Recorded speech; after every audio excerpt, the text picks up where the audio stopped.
The Alpha Legion, the noble servants of chaos that aid the Imperium and at the same time cripple it, all in service of some grand Machiavellian scheme to utterly bring the realm of the Corpse Emperor to its knees. And this is a lie.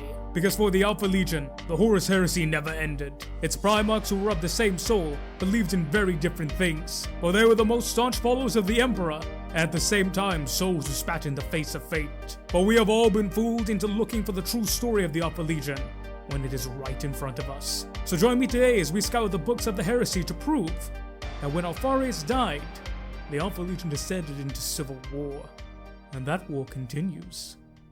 So before we can get into this theory proper, there is something that I have to address, and that is the way that we look at the Alpha Legion. Now you see, when we consume lore in regards to the legions, and well, to pretty much anything in 40k, the lore can be divided into two main ways. The first, big, bold and dramatic moments that immediately describe a legion. Immediately, you know that this legion is about this, and this is their key concepts, their core characters. This is what makes this a legion, full stop. And the second way are small details that show the character of a legion, slowly crafting it over small, detailed amounts. Incredibly minuscule when you read them, but when you put them into the grand picture of things, you realize that they're a whisper that carries the weight of a scream. And generally speaking, throughout the Horus Heresy, most of the legions have both of these moments. But a prime example of the former is when Vulcan saved his sons in Antium, taken from Vulcan, Lord of Drakes. Where the last of the greenskins was a smoldering corpse, the warriors of Terra and Nocturne regarded each other, and Vulcan saw the ally he needed had been forged on the fields of Antium. Brother had encountered brother, and known they were no longer lost to each other. Numian and Orasis are kept to within a few meters of Vulcan during the entire rout. Now they dropped to their knees before him. The entirety of the Terran 18th did the same. No. Rise, my sons. I am your father, not your king. We do not kneel in fealty. They looked up to him, and after hesitation, got to their feet. But Vulcan was not finished. Kneeling is an act of respect. It is a tribute that must be earned. And you have earned it. He knelt, and the legion in its entirety murmured in awe. Your sacrifices to the people of the Taros Division will be remembered forever. You performed what was impossible, and made the sacrifice without hesitation, knowing that your task doomed you, and that it was thankless. But I give you my thanks now. He bowed his head, and after a long moment, he rose and walked through the silent, attentive ranks to a nearby Thunderhawk that had landed in the last minutes of the fight. An apothecary had transported a Medicaid bed down the ramp, and Vulcan approached the warrior who lay upon it. Vaughn was close to the end, but triumph lit his drawn face. Primarch, Vaughn rasped. Vulcan knelt beside the Lord Commander. He detached the oak claw from his belt and presented it to Vaughn. Your enemy is dead. His weapon is now your own. I would still serve, said Vaughn. And you will, Vulcan told him, standing again. I will see you rise again, Cassian Vaughn. Your strength, the equal of your will. He turned to the combined legion. This warrior has fought to the edge of certain doom. So have all who have followed him. But we have defeated doom, and so shall we again. Behold, the 18th Legion, he announced, his voice thundering across the dead ocean. He spoke to himself as much as he did to his sons. The truth of their nature rushed over him. Did you know, father? Did you know this moment would come? Is that why you bade me wait? So that I too would see and understand. Vulcan pointed to the east, where the eruptions and lava flows turned the horizon red. Behold the furnace! Behold the anvil of war! Behold the flames of your rebirth! Hear me, my sons! Hear your name! You are the Fireborn! You are the Salamanders! From here, we immediately see what the Salamanders are about. They're about loyalty, they're about self-sacrifice, and they're about humility. You gain a prime example of what their father is, what his sons are. You immediately know the Legion. It's a big, bold, and dramatic moment. And right now, right here, if you want to know what the Salamanders are, this moment describes them perfectly. But for an example of the latter, we simply need to look at the 9th Legion, the sons of Sanguinius. For as many believe that when Sanguinius was reunited with his legion, the Blood Angels were able to take care of their faults and we were to triumph over the blood. This wasn't always the case. That despite their best efforts, in some cases, it wasn't enough. In some cases, the blood would overtake them. In some cases, the angels would die, and the demons would rise. This example is taken from Echoes of Eternity, when a father and son who are serfs to a blood angel lament on how their master has seemingly lost himself. We passed beneath paintings of alien landscapes and cities. They were statues made from stone, taken from many different worlds. And some of the statues were carved to look like animals, or monsters, or the Emperor. Some were carved to look like shapes that do not always make sense to me. They are abstract. I know that word. I'm not stupid, even if I don't always know what the statues represent. I saw sculpted maidens and barbarians and aliens. Many of the aliens were shown in poses of nobility, not defeat. It is strange to show the enemy in a way that makes you admire them. I saw paintings of Balfora, and my father said they were unnerving and fascinating, because they are ball from warriors' distant memories, sometimes over a century ago, so the burned earth looks different to the reality. I've never seen Balfora, so I can't say what is truly different. But there are others that say the same thing, and they carve statues that look tormented, or paint scenes of dying worlds. When I said this to my father, he said, "Exactly," as if this answered everything. I saw a mural of sculpted faces, and they all looked peaceful, except for the bands of iron wire over their eyes like blindfolds. This was by the apothecary Amatissus, and my father said he does this to mark the death of his brethren. I saw 3 orbs, sculpted with deep slashes, cradled in an invisible anti-grav field. This was by the warrior Nasir Ahmet. My father told me it was the rise of 3 moons on a world called Orisia. That must have meant something to Captain Ahmet.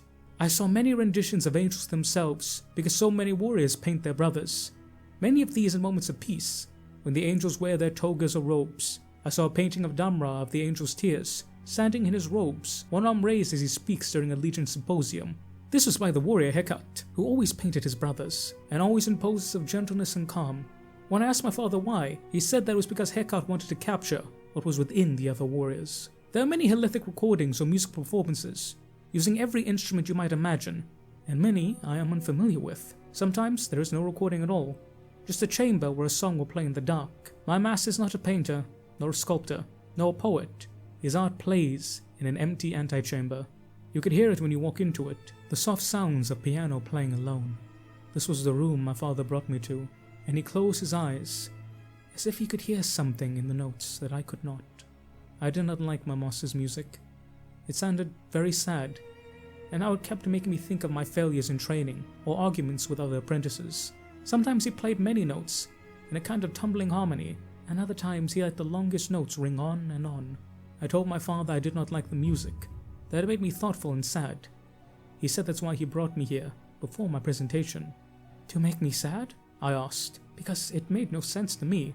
To show you what our master has lost.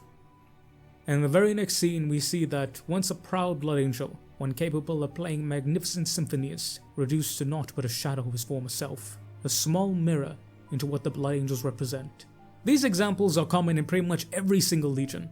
And oftentimes when people want to really describe a legion, when they really want to get into the meat of what a legion is, they'll pick a book, they'll pick a short story, they'll pick a novella, and they will hone in on that.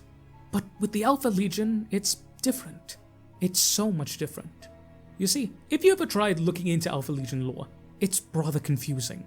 Generally speaking, a prime way to confuse us is simply to add "this is a lie." Most famously, for the Alpharius book, it starts with "this is a lie" and ends with "this is a lie." Now, whilst you could say that this is just the Alpha Legion being the Alpha Legion, in truth, we don't really know if everything in that book is true. It could just be a lie. Whilst it's highly unlikely that it isn't, there's always that little bit of doubt hanging in there that makes you say that, yeah, this is Alpha Legion lore. In fact, you can ask any 40k content creator. Studying the Alpha Legion, doing a video about the Alpha Legion, it's not easy. It's not easy at all. It's pretty rough. But the question is, why is that? You see, many of us have complained that Alpha Legion lore is confusing, but very few of us have asked why is it confusing. And that's because Alpha Legion lore breaks the trend of other Space Marine legions. The Alpha Legion lore does not have these big grandiose moments that we can point to and say that look, here's the Alpha Legion. But in the same vein, it doesn't have these super ultra detailed moments that you can say, subtly, here's the Alpha Legion. And because of that, we often get confused with it. Because when we would have moments that we might consider to be these, there's always that underlying note of "this is a lie." It's that little bit of doubt that makes you question. And that, ladies and gentlemen, is the trick of the Alpha Legion. We are so trained to looking at these big pictures or these very important details that we are stuck looking for that. So much so that we forget to realize the true story of the Alpha Legion right in front of us. A prime example is Alpharius and Omegon himself. Alpharius and Omegon switched names. They did that when they first met, and they did that again when Alpharius died. Many other Alpha Legion Space Marines also refer to themselves as Alpharius. Of course, we all know the memes of Alpharius did this with Alpharius, then Alpharius went on with Alpharius, and so too with Alpharius as well. But that's the trick. You're so preoccupied with Alpharius this, Alpharius that, Omegon. Is it Alpharius? Is it Omegon? Is it Alpharius? Is it Omegon? Who is it? That you end up missing the whole point of the story entirely. Because at the end of the day, if you just substitute Alpharius and Omegon with the first brother and the second brother, all the confusion is gone. But we are so hyperfixating on this one little detail. We need to know that this detail is concrete. And we spend all our time and energy trying to figure out, is this true? That we forget to look at the big picture. The Alpha Legion story is not written in big moments of concrete certainty. No, in subtle moments of concrete learning that give you that little bit of truth. The story of the Alpha Legion is painted in broad strokes across a wide canvas. The Alpha Legion does not have those moments, so you will never find them. But that doesn't mean that the Alpha Legion doesn't have another story. The story of the Alpha Legion is right there, and when you realize that, a whole new world of the Hydra opens up. Because when you cut off one head, two more will appear. But with that established, we now know how to look at Alpha Legion lore, which means we can actually unravel the story behind it. Because the Alpha Legion is not just one whole legion, there are many different facets. But to understand the facets of a legion, we must first understand the facets of their Primarch. Thus, we'll start off with the first brother. What? The book's called Alpharius. By the way, for the rest of this video, I'm going to refer to them as the first brother and second brother. Again, to kind of limit that confusion. The first brother was found on Terra. And, as we learned throughout the heresy, he was actually the first son found, not Horus Lupercal. He was with the Emperor from the very beginning, and we see that he got to interact with pretty much all of the Imperium from the get-go. Most notably, he founded the Blood Games, and he was able to interact with Constantine Valdo and Malgrado the Sigillite, as well as possibly many of the other Perpetuals in the Emperor's service. Alpharius was there from the very beginning. The first brother was there from the beginning. Every single thing that the Emperor built up that was the Imperium, the first brother was watching from the shadows. He got to see everything. And thus, it was ingrained in him what the Imperium was. Thus, he became very loyal to the Emperor, and he truly did believe in the idea of the Imperium. And, because of that, he developed a strong distaste of Xenos, particularly some ravenous Xenos like the Sloth, as when he rescues Omegon, the second brother, he ends up taking a lot of losses via his sons, and we can see that he has a strong distaste of them. The first brother says as much, taken from the head of the Hydra. Adversaries. From the snippets uncovered by others, the Sloth were one of the instances where I'd almost wished I'd never stumbled across them. I know that humanity is destined to rule the galaxy, and my father teaches that sapient Xeno species are an unconscionable threat to our species and our well-being. Some can be easily eradicated, some can be watched cautiously, at least for now, until they inevitably demonstrate their dangerous nature, or until other, more pressing threats are dealt with. Some have technological advances that surpass our own, and which can, with sufficient judicious oversight, and once their creators have been exterminated, perhaps be used for the advancement of our species. Some, such as the Eldari, can even be treated or traded with, although such endeavors are foolhardy at best, and traitorous at worst. Others, like the Orcs or the Rangdon, are simply vicious enemies who bleed us for every casualty they suffer. I consider myself a rational being, but what I have learned of the Sloth repulses me on the most fundamental of levels. They are eaters of the dead, and each of their varied forms, reported by admittedly scant sources, is more horrific than the last. It was no great surprise to me that they had void-going capability, for they had been sighted in sufficiently varied locations that there was little other explanation, but we knew nothing about the nature and armament of such vessels. It appeared that the Beta was about to find out.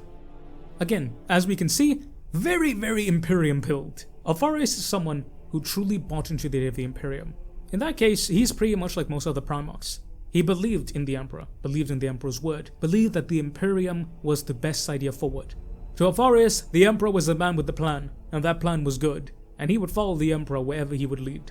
Generally speaking, when people think of Alpharius and Omegon, they like to think of them as the super secret Primarch that are just completely different. But again, that's only because you look at it at the surface level. You're trying to find those moments that show you what his character is, but lo and behold, if you just read it and understand it, you see that, yeah, he's a regular old Primarch. He was raised as the Emperor's first son. Of course he'd be the one to buy into his dream and idea the most. If not on an ideological level, then at least on a pragmatic level. The fact of the matter is, as much as we like to change Alpharius into something different, at the end of the day, he is a Primarch of the Imperium. But surprising for many people, he is one of the most loyal Primarchs of the Imperium, taken from Legion. "Well?" he asked, in halting, thickly accented low Gothic. "What is your response, Monkai? Do you have the strength to make this choice? Or are you just as weak and self-serving as the rest of your vermin species?" Alpharius gazed at the Archtalk levelly. "I stand for the Emperor. In all things I am loyal to him, and I cannot break that bond. He has many great ambitions, and the noblest of intentions, but I know above all else, he is determined to stand firm against the rise of chaos. He has always known the truth of it. The overthrow of the primordial annihilator is his greatest wish. So what I do, Archtalk, from this moment on, I will do for the Emperor." And from these two examples, we can see exactly what the type of man Alpharius is. He genuinely believes in the Emperor. He is loyal, but loyal to a fault.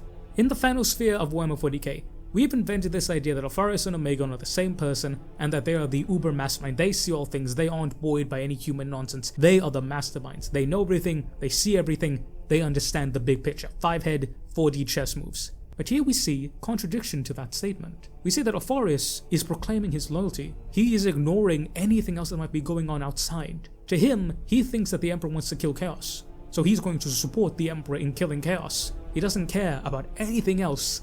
He only cares what he believes the Emperor is going to do. In some cases, you could use the word indoctrinated. Is doing what he thinks the Emperor wants. The first brother believes that the Emperor has great ambitions and noble intentions. And we see it just like the other Primarchs. The first brother is making assumptions. Again, very different from the idea that we have of the first and second brothers of the Alpha Legion. But a side effect of him being so Imperium based is that he also has all the negatives of being a follower of the Imperium.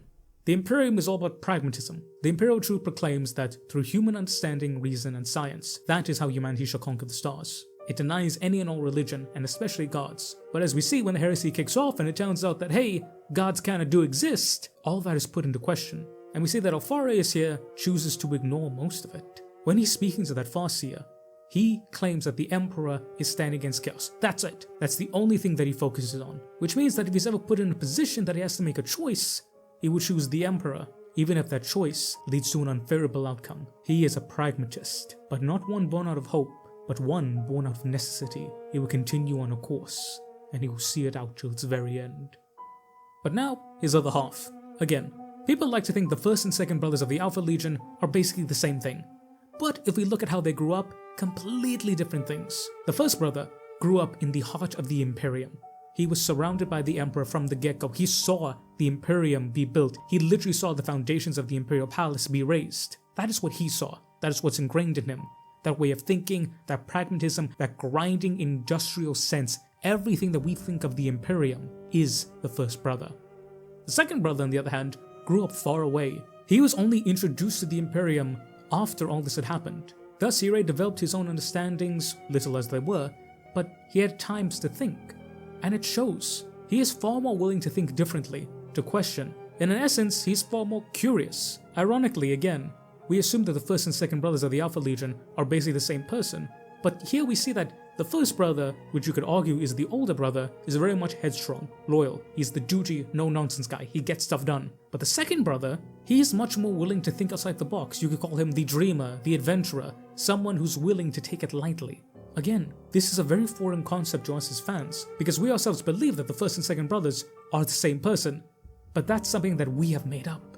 Because again, we keep on looking for that little specific thing, or that big moment, but we never find it. But if you look at these characters, not trying to find out what makes them Primarchs of the 20th Legion, but what makes them characters, you see that it's quite clear that they're different, and they fall into two rather familiar archetypes. The elder dutiful brother, who falls into pessimism, and the younger brother full of optimism, who chooses his own route.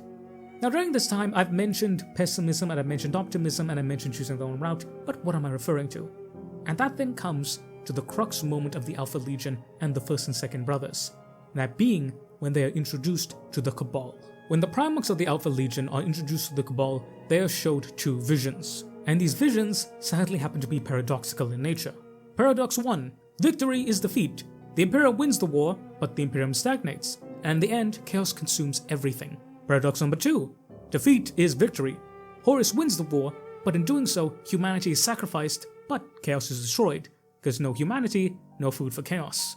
And this is the great game. Chaos can never truly be destroyed unless humanity, its food source, is destroyed. Then, chaos will slowly wither away and die. But that's the problem. Humanity and chaos are so inexorably linked with one another that the death of one is the death of the other, the life of one is the life of the other.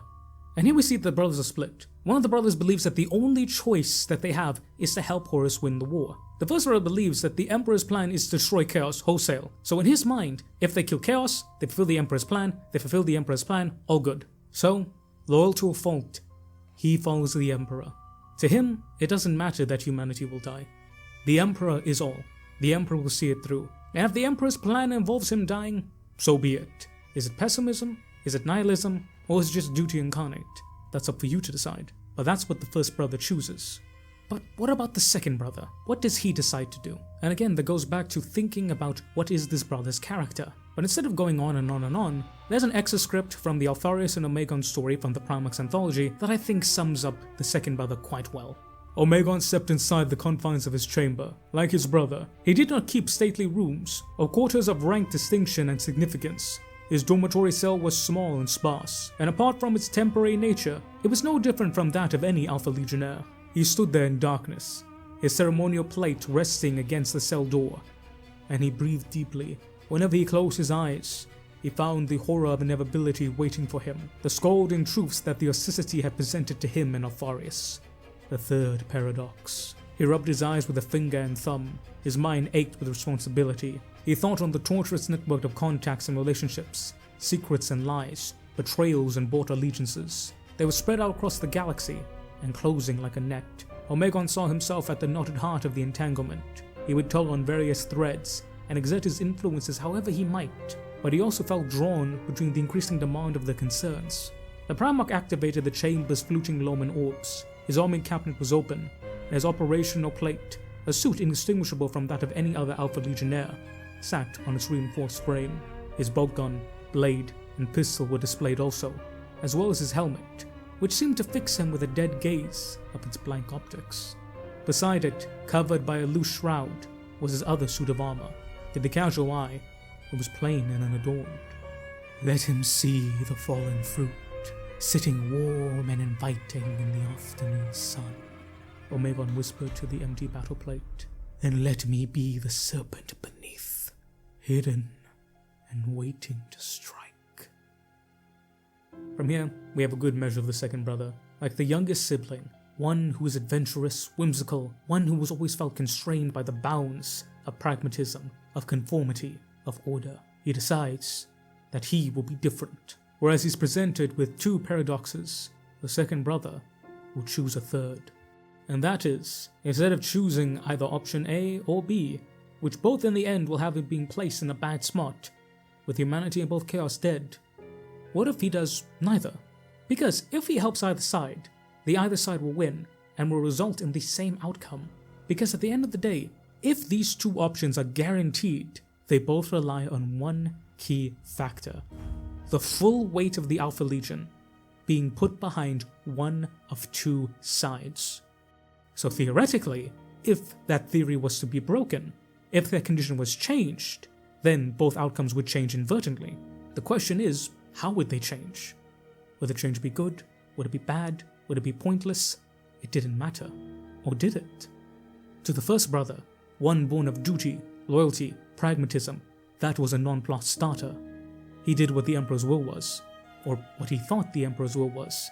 He wasn't a gambling man, dutiful and honorable. He had no time for such petty concerns or fruitless activities. The second brother, however, young, adventurous, hopeful, he decided to take a gamble. Because if you're damned if you do, damned if you don't, why play the game at all? Make your own rules. Roll the dice then, and see how things change. And that is what the second brother decided to do. For whilst initially the Alpha Legion would work with the Cabal, eventually the second brother would decide that he would choose his own path, and he made his statement very, very clear. Taken from the epilogue of Deliverance Lost. Aboard the Alpha, Omegon walked to his shared chamber without thought, his feet guiding him through the corridors and levels without conscious effort. He knew that Horus had accepted the gene data, which left him with just one more loose end to tie up. Entering the quarters, Omegon was immediately confronted by Athititar, the aliens in Varoglobe bobbing around in agitation. I sense that you are being duplicitous. Your sense is annoyingly correct, said Omegon, sitting on the bunk so that his face was level with the gas-filled sphere. It is unwise to pass the Primarch genetic material to Horus. It will alter the balance of power in his favor. You risk giving victory to the Primordial Annihilator. Then it is fortunate that the data we handed over is flawed. Fabius will never perfect the technology. The servants of the Primordial Annihilator will expend countless lives and endless hours in the pursuit of the impossible. I sense that you're feeling proud of this conclusion. You are hiding something from me. Your empathic ability is becoming tiresome. We no longer have need of an envoy from the Cabal. We are capable of determining our own fate from now. That is not an option. The Cabal must steer this war to correct conclusion. To do otherwise risks victory for the Primordial Annihilator. You are being disobedient. We do that a lot, said Omegon. He stood up and grabbed the globe in one gauntleted hand. Anti-grav motors gave out a high-pitched whine as the sphere struggled against the Primarch's grasp. This vessel is impervious to you and your weapons. Your attempt to threaten or harm me is pointless. Oh, I'm not going to hurt you at all, my gas-filled friend, said Omegon. He walked to the doorway and keyed open the lock. Leaving his quarters, the Primarch headed for the closest conveyor. Alpharius screeched all the way as they rode the elevator down to the docking levels, but Omegon had already issued orders to ensure that there was no other soul on the route. The area around the dock was empty. Passing through the armored door, Omegon walked between the secured Thunderhawks, lined up each side of the flight deck. I do not understand your intent. Your behavior is unacceptable. I am simply taking you to your ship, said Omegon. Letting go of the globe, Alpharius floated up out of reach, rattling unintelligible curses at the Primarch. I do not detect my ship. I'm sure it will be here, said Omegon. He walked back towards the doors, maybe in a century or two. Sealing the doorway behind him, Omegon opened a communications frequency. Dock 4 control. This is your Primarch. Open inner and outer doors immediately. Full atmospheric cleanse. Affirmative, Lord, came the reply. Warning sirens blared, while Omegon imagined the huge armored portal shielding of the flight deck opening, revealing the field of stars outside. The air would blow out like a hurricane, taking the intrusive little alien with it. Content that his task was complete, he headed back to his quarters. There was still a lot more to be done, with the gene tech secured in the Alpha Legion's vaults. In time, his warriors would truly be Legion.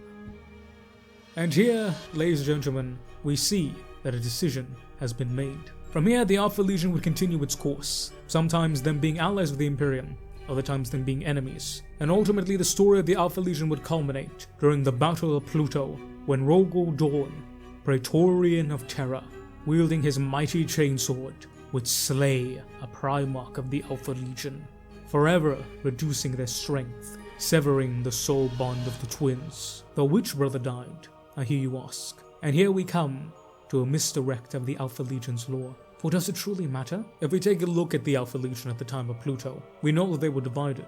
One half of the Alpha Legion was serving Horus underneath the first brother, for they believed that it was the Emperor's goal to destroy chaos. Thus, if Horus would destroy chaos, so too would they. But then we have the second brother, and the other half of the Alpha Legion. They choose the third paradox. They spat in the face of fate. They would do both, and they would do neither. They would change fate, one bloody step at a time.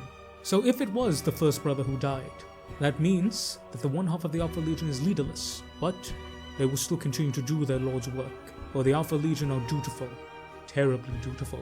And thus, we have a rudderless helm fighting for chaos, whilst the other half, led by a Primarch, still continues to choose the third paradox. But what if it was the second brother who was slain? Well then, we have a Primarch leading the forces of the Alpha Legion bound to chaos, forever serving their dark masters. And then we have the other half, who chooses the paradox side, but they will do nothing, but they will do everything. In the end, the point is moot. We were going to spend time wondering which Primarch is alive, when in the end it doesn't matter. The Alpha Legion is still left in equilibrium. Well, that is the thing about the Alpha Legion. They are a hydra. They may be of one body, but there are many different heads, snapping at each other, snapping at the enemy, on their own path, choosing what they want to do when they want to do it. Forever joined together by one body, in each a different mind off in its own direction. And that is where we find the Alpha Legion. Some still serve the first brother's idea, some still serve the second brother's idea. Others choose to serve both but in their own way. Others choose none at all and become renegades. The Alpha Legion is everything, but nothing at the same time. The Alpha Legion was always a decentralized legion, but at the end of the heresy, it exploded tenfold. So whilst there are Alpha Legionnaires loyal to the Emperor, there are Alpha Legionnaires that are loyal to Chaos in the same vein, but all for different reasons. But with all that established, we can come to 3 different conclusions. Conclusion number 1. Alpharius and Omegon were 2 very different people.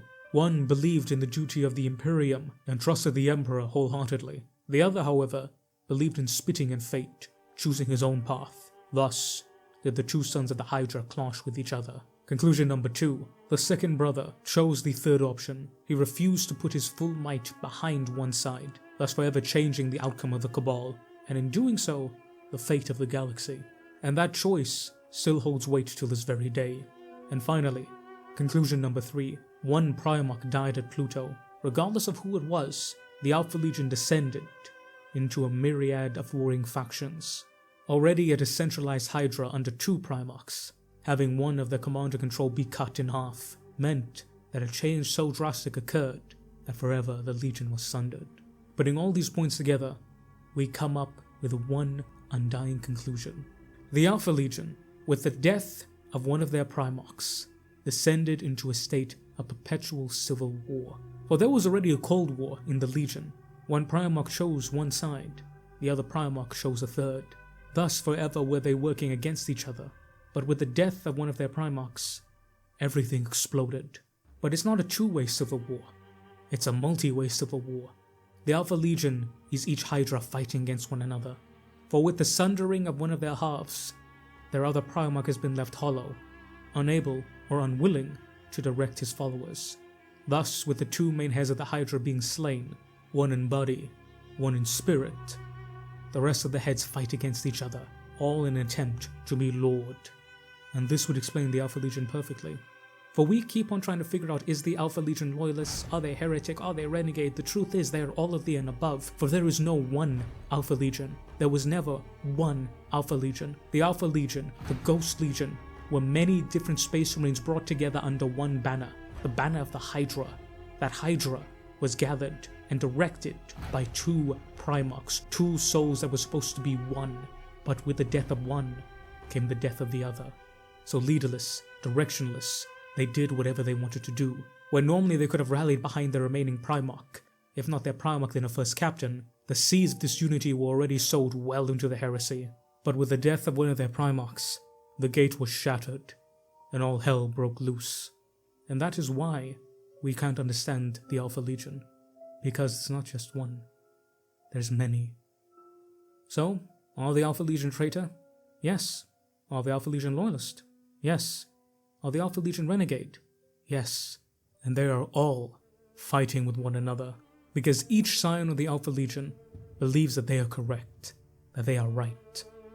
I imagine it like this. Each warband of the Alpha Legion is a successor state of a once mighty empire, and the end of that empire was shattered. Its heartland, the Emperor, that being Alpharius and Omegon, the first and second brothers, were forever changed, and with them lost, all descended into madness and chaos, with all of them doing their own thing, yet all believing that they are the true successor, the true inheritor of the empire that was the Alpha Legion. And right now, this should be making a great deal of sense to you. But why didn't I see this sooner, you may be asking? Because you keep on looking for answers that aren't even there. Instead, don't bother looking for answers to questions that don't exist. Instead, take a look at the answers that are right in front of you. Well, the Alpha Legion is that of a Hydra. And whilst many people know that a Hydra has many heads, people often forget that the very nature of a Hydra is to fight amongst itself. Because at the end of the day, this is very much the truth. Or it could be. Perhaps it should be. Or this could just be another lie. But yeah, hope you guys really enjoyed the video. I gained a new appreciation for the Alpha Legion during this video. I always struggled with doing Alpha Legion. I remember I did an Alpha Legion video way back when, years ago, and I struggled with the lore so much because I approached them like a normal Legion. But like I said, if you approach them from a different angle, you don't expect things that you would from a normal Legion, they're super easy to understand, and you really do get that, yeah, this is the Alpha Legion. They're all of this and more. So yeah, it makes a great deal of sense to me, and I really do gain a new appreciation for these guys, and I find myself being much more liking to the Alpha Legion, and it tastes a lot better, if you know what I mean. But let me know what you guys think down below. Do you agree with me? Do you disagree with me? What are your thoughts? By the way, I say a massive thank you guys for watching, but even more massive thank you to my awesome members and Patreons. Massive shout out to my Lieutenant tier members, Mr. Curtis Studies, Mr. AB3, and Miss Majora the Void. Massive shout out to the good old NCOs of the Sergeants, with Mr. Damiak, Mr. Andy McGee, Mr. Mooresmith.Fireheart, Mr. Sean IRL7, Mr. Bullwin, and Mr. Matthew Merrill. Big shout out to my corporal tier members, with Mr. Tremeo the Math Kitty, Mr. Lord Rosarius, Miss Shauna Smithers, Mr. Tech Priest Toaster, Mr. Gentle Salamander, Mr. Rambling Hamster, and the Wench of Warhammer. And finally, but certainly not least, the awesome privateer, with Mr. Thomas Oslons, Mr. Ivan_SBW, Mr. Michael Aeda, Mr. Monkey Man, Mr. Diego Castro, Mr. CMD Neo, Mr. Fortress Unum, Mr. Dalmaric, Eric Massaro, and Mr. Weaselhack. Thank you. I love you. I appreciate you. Y'all are amazing. Sign up today with our memberships to gain a bunch of awesome benefits, early access videos, behind the scenes stuff, special only member content, my big old love, and most importantly, you get to help out this channel and help me make some more awesome content. But remember, this will always be free, so whether you give your boy a dollar or not, I will love you just the same. Mwah. But ladies and gentlemen, I have been the General Bradley 101. You've been beautiful, awesome, and amazing people. Thank y'all so very much for watching. Y'all make sure to stay strong out there, boys and girls, and perhaps maybe a little even deceptive, sneaky. Ooh, hey. And I will catch y'all next time. Dissonance Rangers!